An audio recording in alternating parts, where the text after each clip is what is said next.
Recently, you had everybody tripped out when you posted a photo of Milan and you made him your MCM.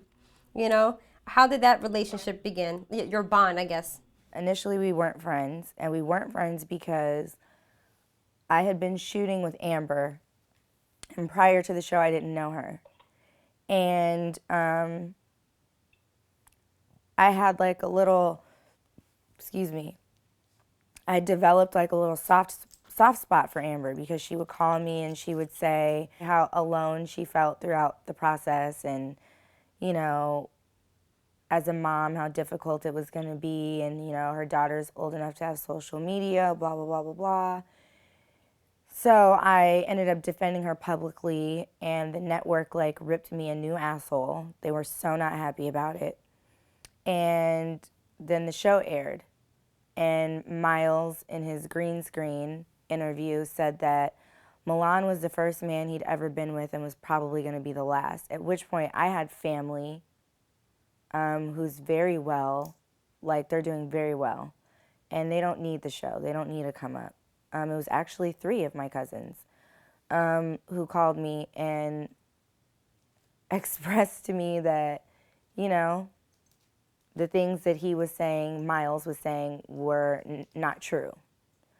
That, you know, one of my cousins went to college with Miles and knew a whole situation and had like actual factual like proof that Miles was, or that Milan wasn't his first male experience.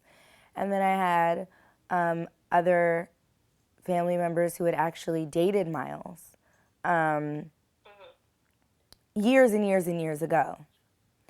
And they also knew of Amber, and they were expressing to me that the Amber that was on our show wasn't even the Amber that he actually dated, that was just his best friend, and they referred to one another as cousins. So when Milan caught wind that I had said these things, he called me. Actually, he texted me and my cousins in a group text, which was like a dead giveaway, because if what Miles was saying was true, you didn't need to include us three in the text. It was almost like you including the three of us in this text message only adds validity to what I was saying, because how would you know which of my cousins to put in this group message? I never dropped names. Yeah.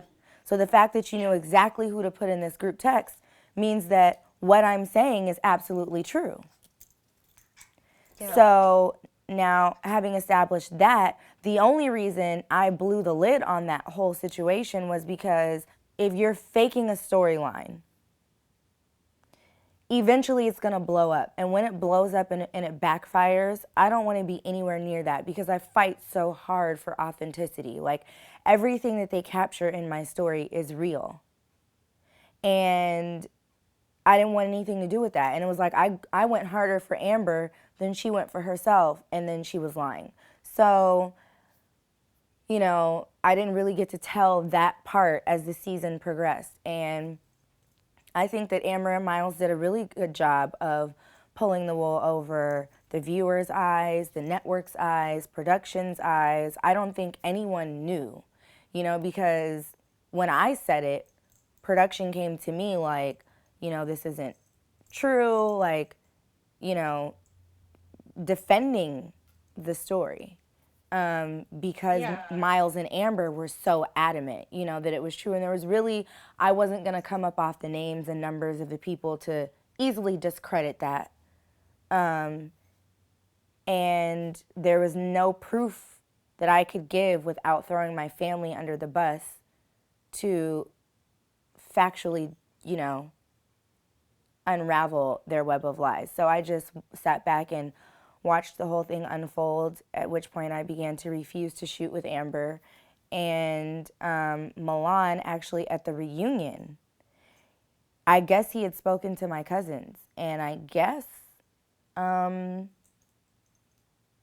somehow, some way, he was able to hear for himself Miles admitting to all the things that I had said all along.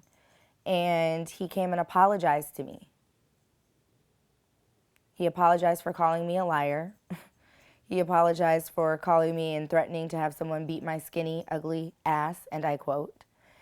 And, you know, we had a very mature discussion. And I think that in that situation, Miles was made out to look like a hero. He's not. He was made out to look like a victim. He is not.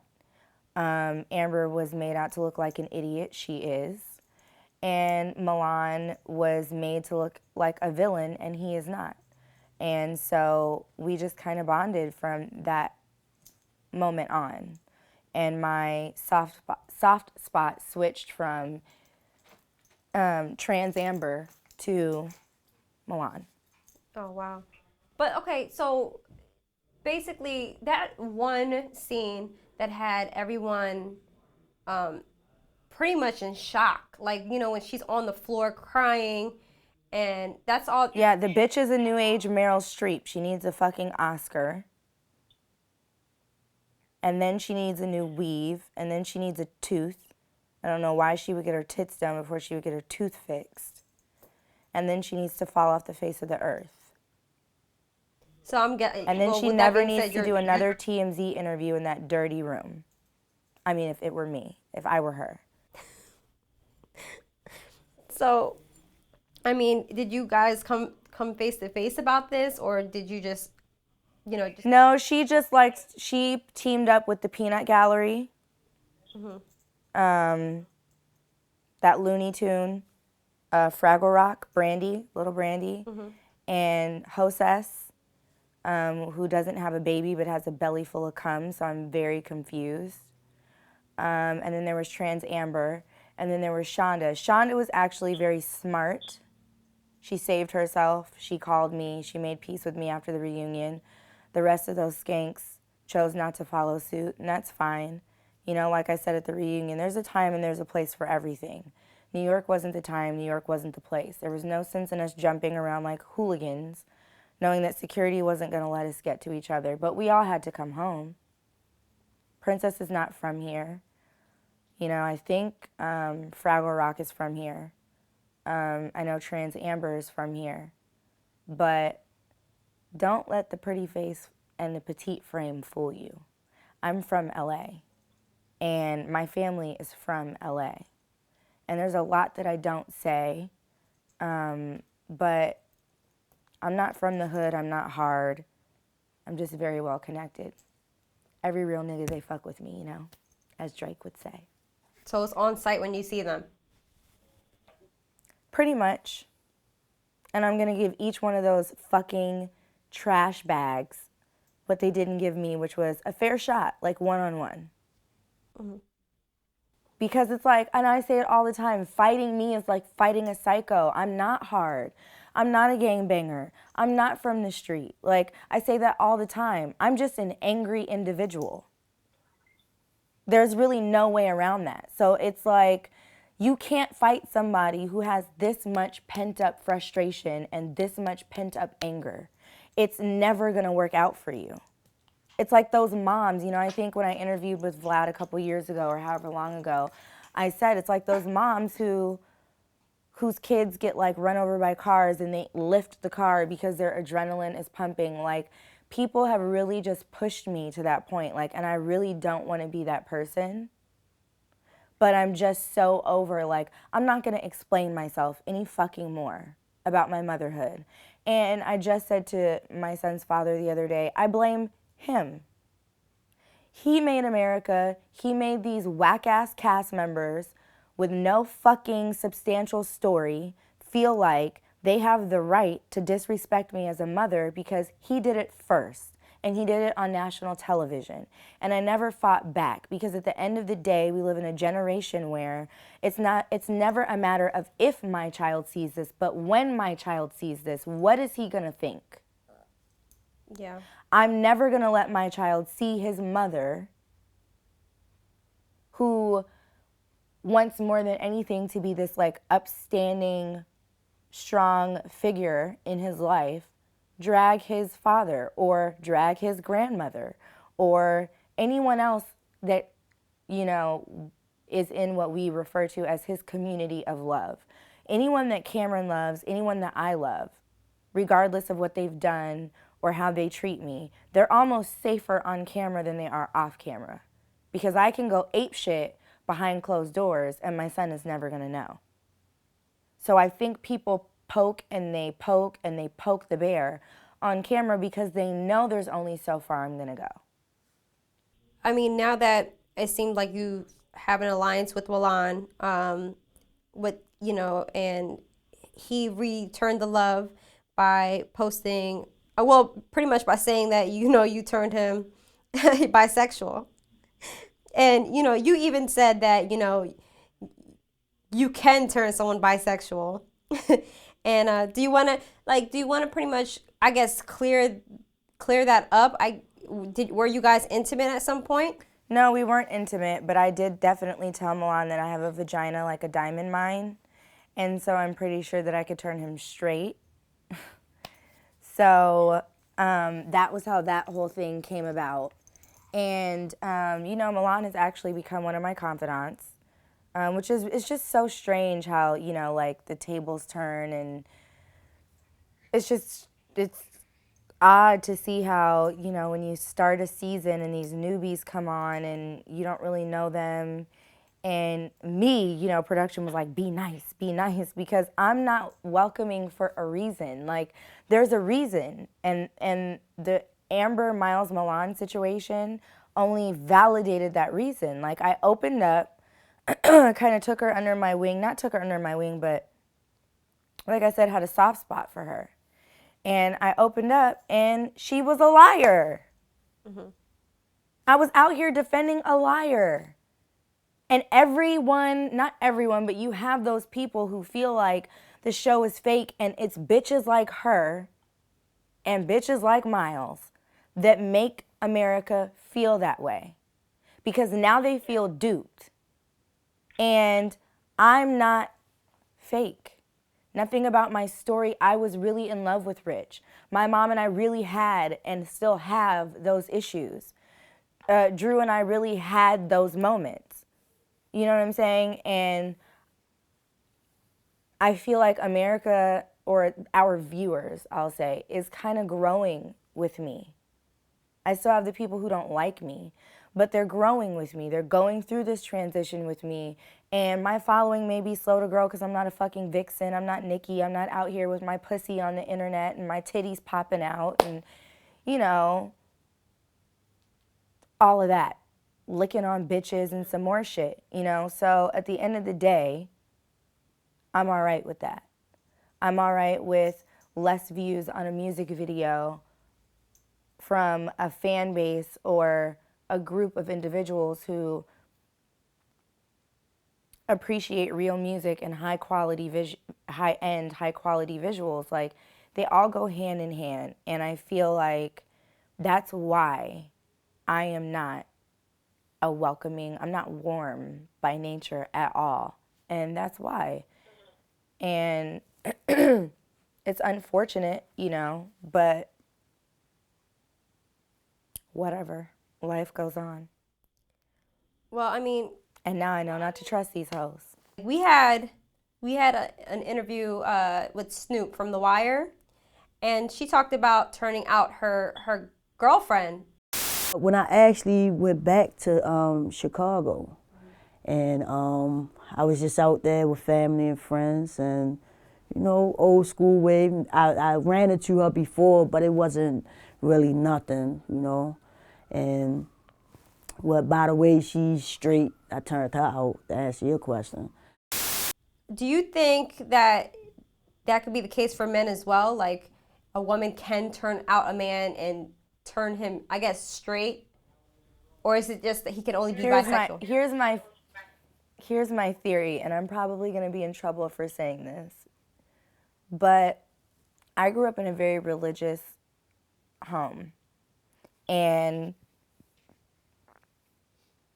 I have homosexual family members. And in my family, people feel like they can pray the gay away, that you're not born gay. And now that we have that, their views have changed. And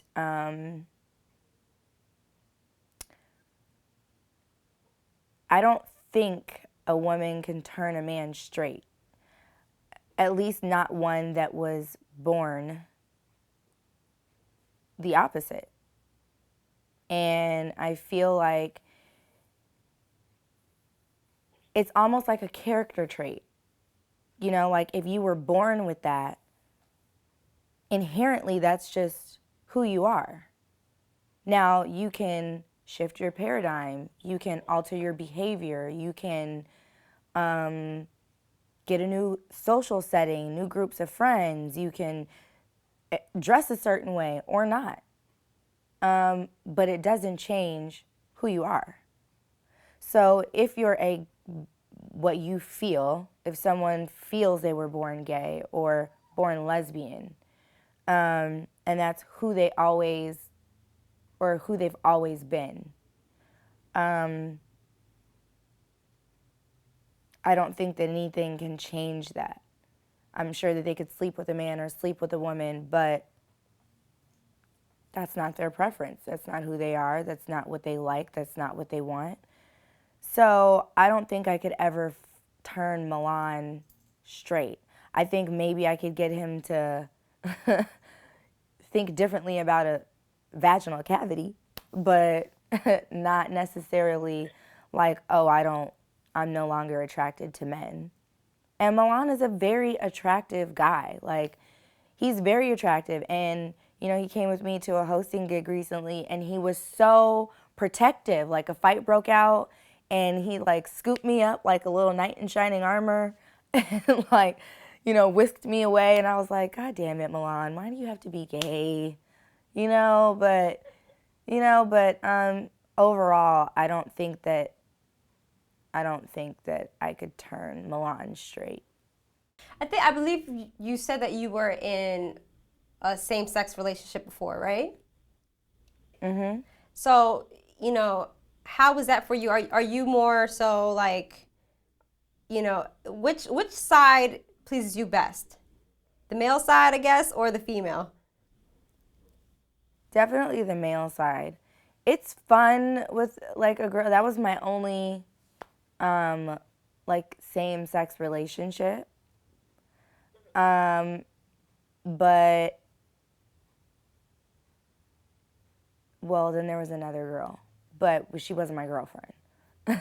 But I prefer to be with men. Like, it's just when a man makes you so mad, like, I'm just so not for masturbation. I just feel like, what a creep to just sit there and like rub on your vagina all day. Like, you should have a job.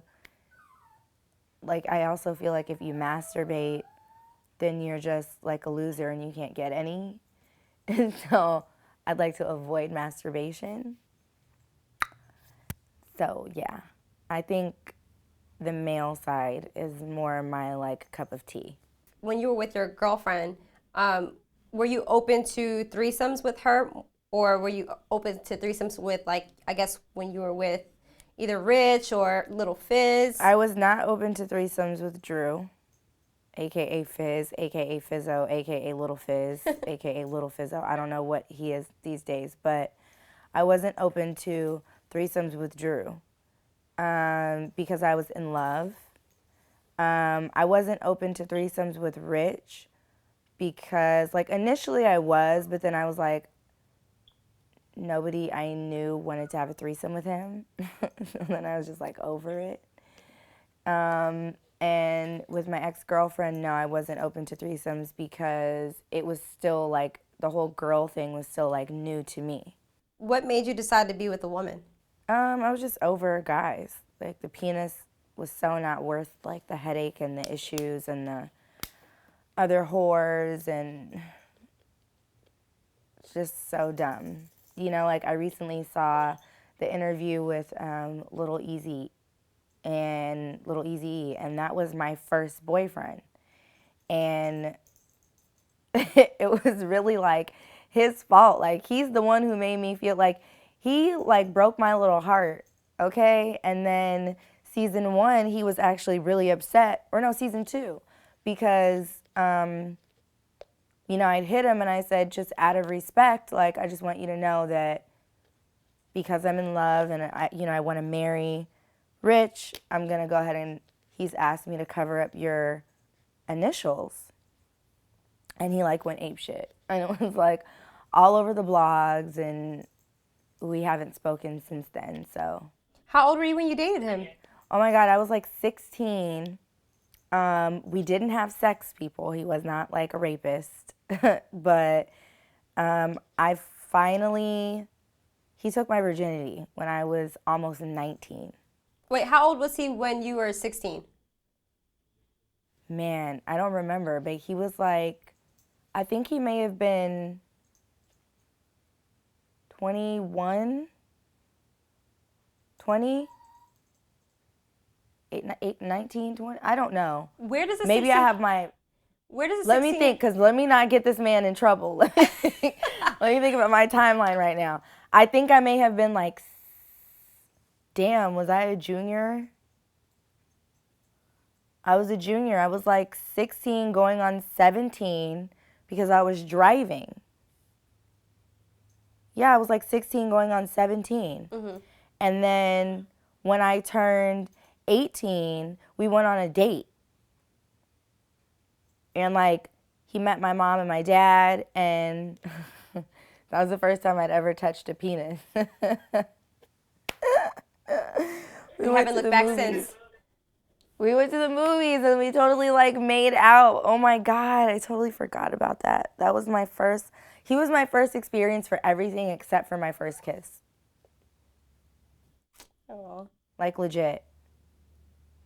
How did you meet him? Like, where does a 16, 17-year-old girl meet a 21-year-old man? My mom is a personal trainer and nutritionist, and her gym was in the same building as Ruthless Records on Oxnard and Topanga in this building, like right by, am I right? No, I'm right, yeah, right over there. And I think he saw me leaving, and he drove a white 645, and he saw me leaving, and I don't know if we were at a stoplight, somehow, some way. And we exchanged numbers, and he was like, "You're really pretty." And I was like, "Yeah, I know. My dad tells me all the time." Almost like just because you're in a fancy car and you tell me I'm pretty doesn't mean shit. You know, my dad tells me all the time. My dad drives fancy cars. Like, you're not impressing me. And, yeah, that's how we met. And then, like, he was just really persistent. And, yeah. That must have been Good old interesting. days. So It was because I used to bus midnight missions to Compton with my white friend, Rachel Markowitz. She's Jewish. But she was a thug at heart. So, you know. But I wish he'd stop. I like Meek Mill, man. Like I'm not gonna. I wish he'd stop. Listen, I liked Meek Mill, but all of this shit is making you look bad, homie. Saying he used to want to be signed to Rockefeller, but then he turned into Jay. Oh yeah. I understand what he's saying, but you got to understand how that could be took. Yeah, you're taking a shot at Jay-Z. I mean, you could be taking a light shot at Jay. You're taking a shot at Jay-Z. And hip hop be like, nah, bro, you ain't Jay. Yeah. You're Drake, which is fine.